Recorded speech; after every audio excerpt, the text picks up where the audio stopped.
Salam hörmətli izləyicilər, əziz biologiya sevərlər. Sizinlə TM sınaq toplusundan, botanikadan 4-cü sınağın izahı ilə qarşınızdayıq. İzaha başlamamızdan ilk öncə kanalımıza dəstək məqsədi ilə abunə olmağı, əgər bəyəndiysənsə bəyən butonunu basmağı xahiş edirik. Birinci sualımıza deyir, hansı da yan tomurcuğun növləridir? Yadınızı saxlayın ki, yan tomurcuğun növləri qotulluq, əlavə və yatmış tomurcuqlardır. Qolduq. Bu da B variantına uyğun gəlmiş olur. Özək şüalarının funksiyası nədir? Yadınızda saxlayın, özək şüalarının funksiyası özəkdən qabığa doğru uzanır onlar. Həm üzv maddələri saxlayır, həm də üzv maddələri qabığa və geri əksinə istiqamətdə daşınmasına xidmət edir. Deməli, nə oldu? Ötürücü və ehtiyat qida funksiyası, toplamaq funksiyası yerinə yetirir. Bu da D variantına uyğundur. Ornitoper cihazının ixtiraçısı həm də, yadınızda saxlayın ki, ornitoper cihazını Leonardo da Vinci ixtira etmişdir. O həm də ilk dəfə illik halqalara görə ağacın yaşının təyin edilməsinin mümkünlüyünü fikrində irəli sürübdür. Bu da A variantında. Kök yumurları çoxaltmaq mümkündür.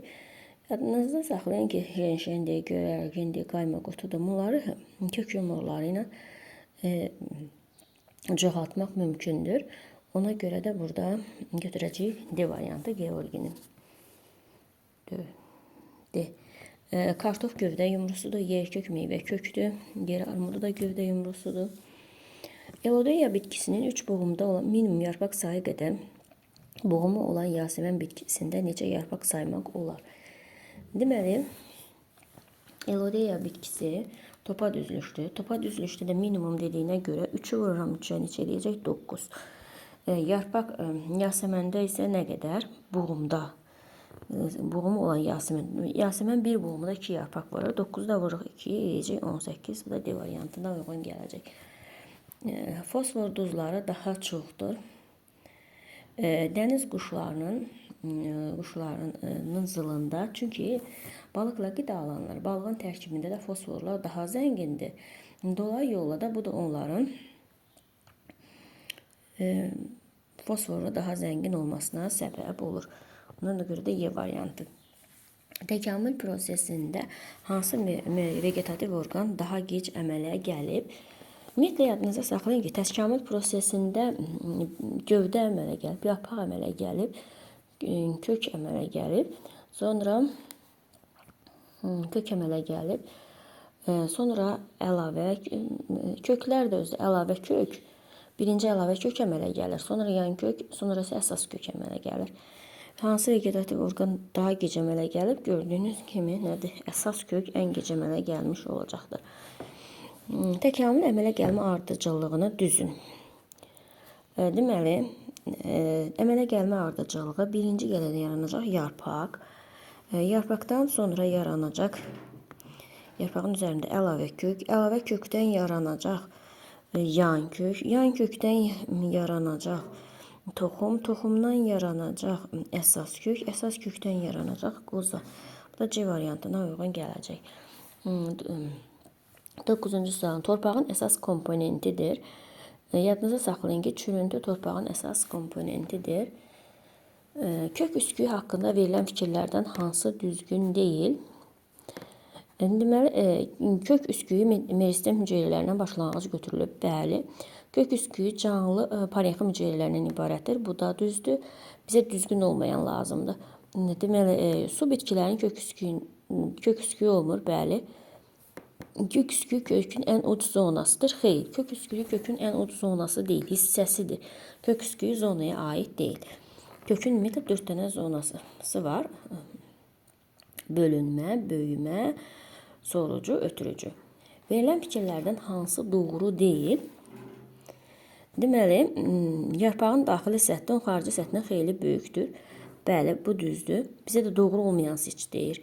İşıqsevən bitkilərdə sütunvarı toxuma daha yaxşı inkişaf etmişdir. Bəli, işıqsevən bitkilərdə fotosintez sürətlə gedir. Fotosintezdə ən sürətlə sütunvarı toxumada gedir. Meşədə birinci yarısı bitkilər süngər toxuması daha yaxşı inkişaf etmişdir. Xeyr, bu düzgün deyil. Çünki dedik ki, indi birinci yarısı təşkil edən toxumlu bitkilər hansıdır? İşıq sevən bitkilərdir. İşıq sevən bitkilərdə süngər yox,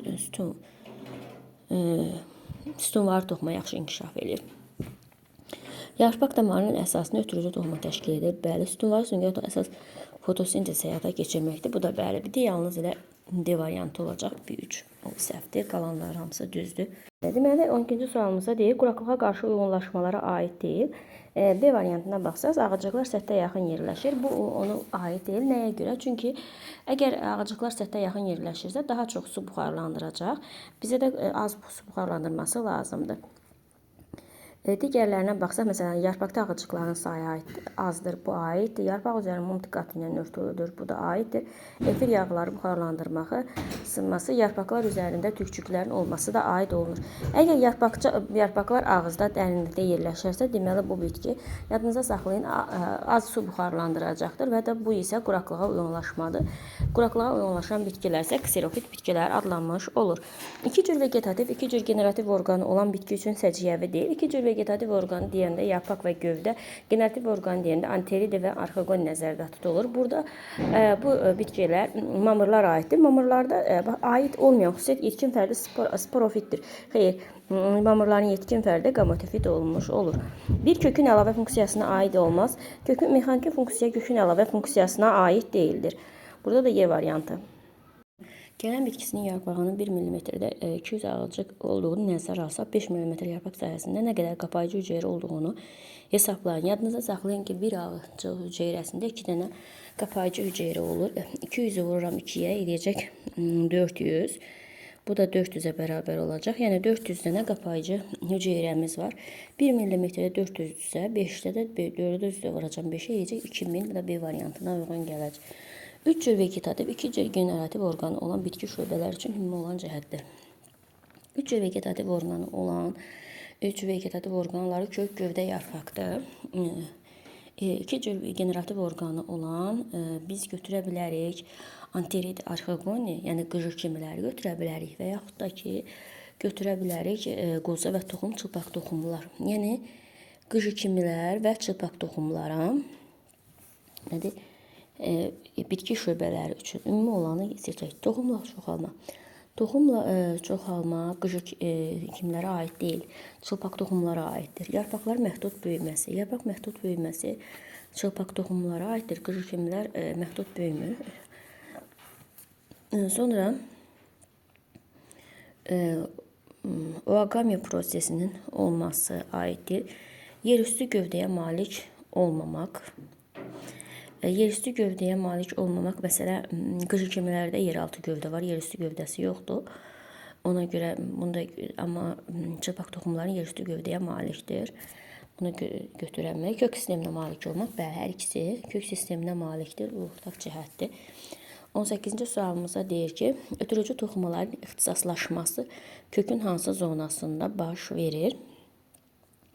Ötürü çoxun formalaşması baş verir böyümə zonasında, bitir sorucu zonada, yadında saxla. Və baş verir dediyinə görə biz götürürük bölünməz böyümə zonası B variantı. 19. Doğru fikirləri seçin. Deməli, transpirasiya güclənməsi zamanı fotosintez yavaşlayır. Bəli, düzdür. Transpirasiya zamanı turqor azalır. Bəli, turqor bizsə hüceyrə divarını təzyiqdir. Azalır, bəli, düzdür. Fotosintez sürətləndikcə ağacıq yarğı genişlənir, bəli. Turqor azaldıqca ağacıqlar qapanır, bəli. Bu da düzdür. Deməli, burada bütün sözlər hamısı, fikirlər hamısı düzgün olduğuna görə Y variantını götürək. Yasəmənin 5 boğumunda yerləşmiş yarpaqların sayı qədər boğum arası olan palıd zoğunda neçə yarpaq saymaq olar? Yasəmənin 5 boğumunda deyirsə, biz nə edəcəyik? Yasəmən bilirik ki, qarşı-qarşıya düzülmüş bitkidir və qarşı-qarşıya düzüləndə 5-i vuraram 2-yə. Eləyəcək neçə? 10 eləyəcək, olmuş olacaq. Sonra 10 yarpaq neçə boğumda olur? Palıd da növbəli düzülüşdür. Onun üstünə 1 gələcək 11.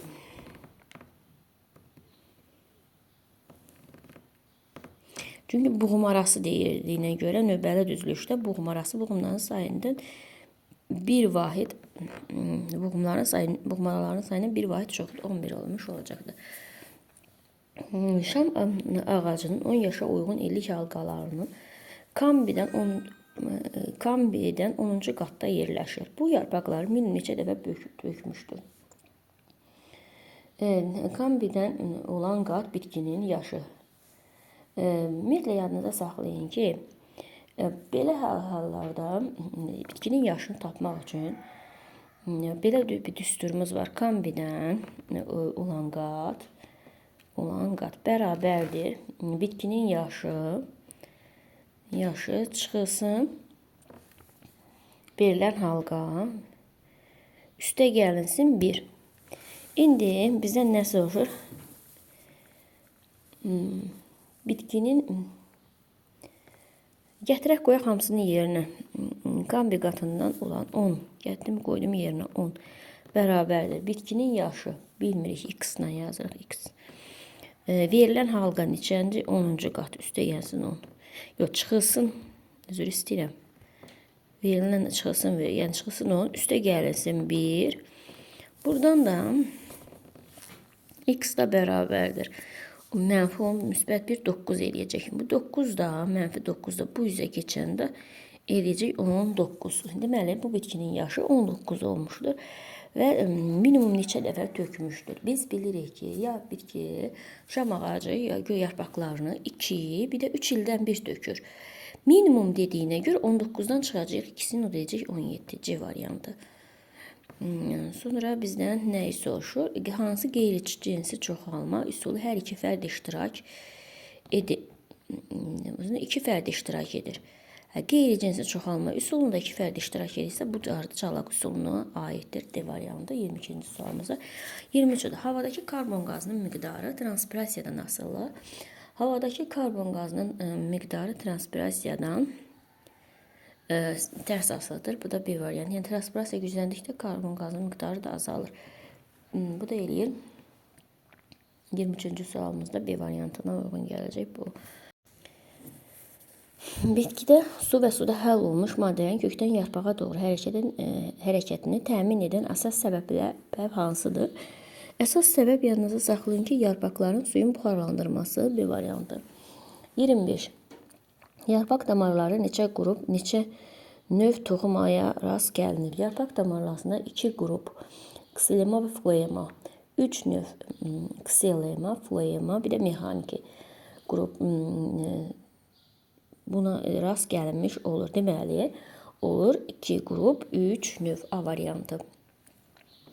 26-cı sualımız. Yarpaq ayasında neçə qrup, neçə növ toxumaya rast gəldik? Yadınızda saxlayın ki, yarpaq ayasında yarpağın əsas funksional hissəsində, məsələn, müxtəlif toxumalardan təşkil olunub, ümumiyyətlə yarpaq ötürücü toxuma üstdən, ondan sonra, yəni epidermis, sonra ötürücü toxuma, ksilema və su daşıyan formaları, sonra mexaniki toxuma, məsələn, yarpağın damarları, əsas toxuma dan təşkil olmuşdur. Deməli, yarpaqda nəticə olaraq toxuma qruplarından ötürücü, örtücü, mexaniki əsas, yəni 4 dənə qrupu və toxuma növlərindən epidermis, yəni örtük, ksilema ötürücü, floema ötürücü, mexaniki, sütunvari, bir də süngər parenxim. Demək, 6 dənə də növ iştirak etmiş olur. 4 qrup, 6 növ. C variantı. Yerüstü gövdə yumurları adlanır. Yalnızca torpağın üstündə şişmiş qida maddəsi toplanan gövdə hissəsi. Bu da aiddir kohlrabi kələmi. Kohlrabi kələmi yerüstü gövdə yumrusu adlanmış olur. 28-ci sualımızda nə soruşur? Mərciməklər nə zaman öz formasını dəyişir? Mərciməklər belə sözdə gövdənin üzərində olan xüsusi deşiklərdir ki, və onun vasitəsilə bitkilər tənəffüs edəndə qaz mübadiləsini həyata keçirir və zoğlar qalınlaşdıqca mərciməklərin də forması dəyişmiş olacaq. Bu da Y variantı. 29. Gövdən özək hissəsi xarici qatı canlı parenxim hüceyrələrindən, daxili qatı isə əsasən ölü hüceyrələrdən təşkil olunub. 30-cu sualımızda çox kiçik, görkəmsiz çiçəkləri yaxşı inkişaf etməmiş çiçək yanğına malikdir. Verilmiş əlamət hansı bitki üçün xarakterikdir? Yadınızda saxlayın ki, bu əlamət küləklə tozlanan bitkilər üçün xarakterik əlamət hesab olunur.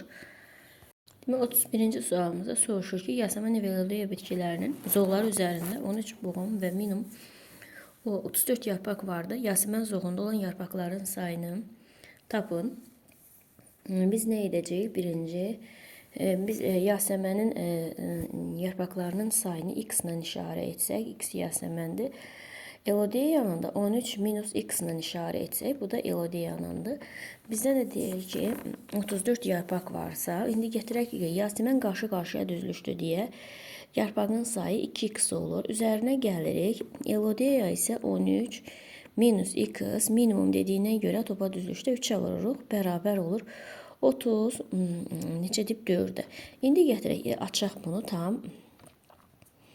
2x üstə gəlinsin. 13-ü 3-ə vursaq neçə edir? 39 çıxılsın 3x bərabərdir 34-də. 3x ilə 2x buradan keçir. Qalır burada elə bir dənə x.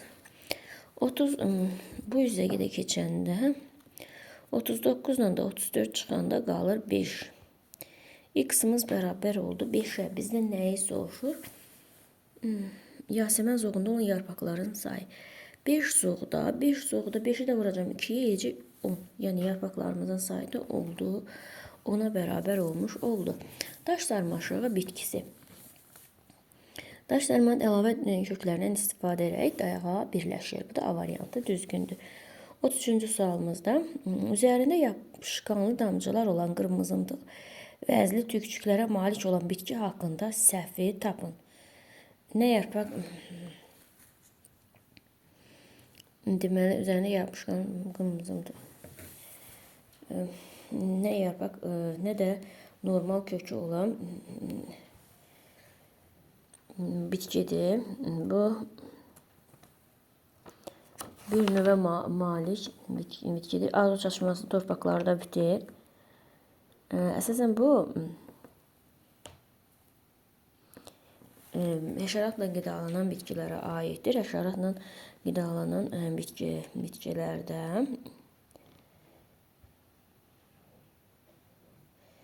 bu bitki üçün səhv həşəratla qidalanan 2 vegetativ orqana malikdir. Fikri yanlışdır. Çünki həşəratla qidalanan bitkilər 2 deyil, kök, gövdə, yarpağa malik olmuş olurdu. Kökümsovun rəqəmlə verilmiş hissəsini adlandır. Biz burada bu kökün üzərindəki hissələri adlandırmış olacağıq. Məsələn, 1'ə aid olacaq. 1'ə aid olacaq təpə tomurcuğu. 2'yə aid olacaq pulcuq şəkilli, burada görürsünüz, pulcuq şəkilli yarpağa aid olacaq. 3'ə aid olacaq bu buğumdur. 4'ə aid olacaq. Gördüğünüz kimi 2 dənə buğum arasındakı olan məsafə buğum arası. 5'ə aid olacaq burada gövdə üzərindəki əlavə kök. Bu da olur A variantı 34-cü sualımızda. 35-ci sualda küləklə tozlanma əlaməti deyil. Bitkinin yarpaq açıldıqdan sonra çiçəklənməsi. Bu elə küləklə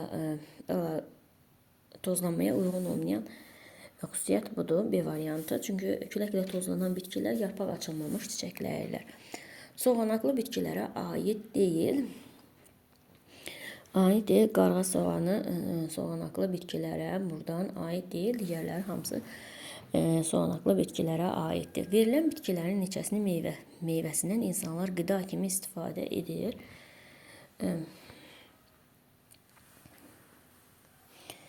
Deməli, qarğıdalının bir də çiyələyin meyvəsindən insanlar burada qida kimi istifadə edilir. Günəbaxanın biz toxumunu yeyirik. O da eləyir B variantı. Kartofun gövdə yumrusunun, kələmin yarpaqlarını, soğanı da soğanağını ən çox istifadə etmiş oluruq. Bu da gövdə şəkil dəyişməsidir. 38-ci sualımızda nə soruşur? Sxemə əsasən doğru bəndi müəyyən edin. Səbət çiçək qrupu toxumca meyvə. Bu aiddir Zəncir otuna, zəncir otu, günə baxan bunlar aiddir. Başlıq çiçək qrupu, paxla meyvə bu yoncaya aiddir. Sadə sağım çiçək qrupu, buynuz meyvə bu isə turba aiddir. Deyilənləri uyğunlaşdırsaq A variantına uyğun gəlmiş olacaq. 39-cu sualımızda nə soruşur? Uyğunluq pozulmuşdur. Deməli, ziqot birləşənmiş düzdür. Hamites qadın deməkdir. Konikasiya birləşmək deməkdir. Hamites qadın deməkdir. Xeyr, hamites qadın demək deyil. Cinsi hüceyrə deməkdir hamites. Ona görə C variantına uyğunluq pozulub. 40-cı sual. 40 hansı bitkinin meyvə yalnız toxumlar cücərən zaman partlayır? Bir toxumlu quru meyvələr əmələ gətirən bütün bitkilərdə meyvə yanlığı cücərən zaman partlayır. Bu qədər, diqqətinizə görə sağ olun, bəyənməyi və kanalımıza abunə olmayı unutmayın.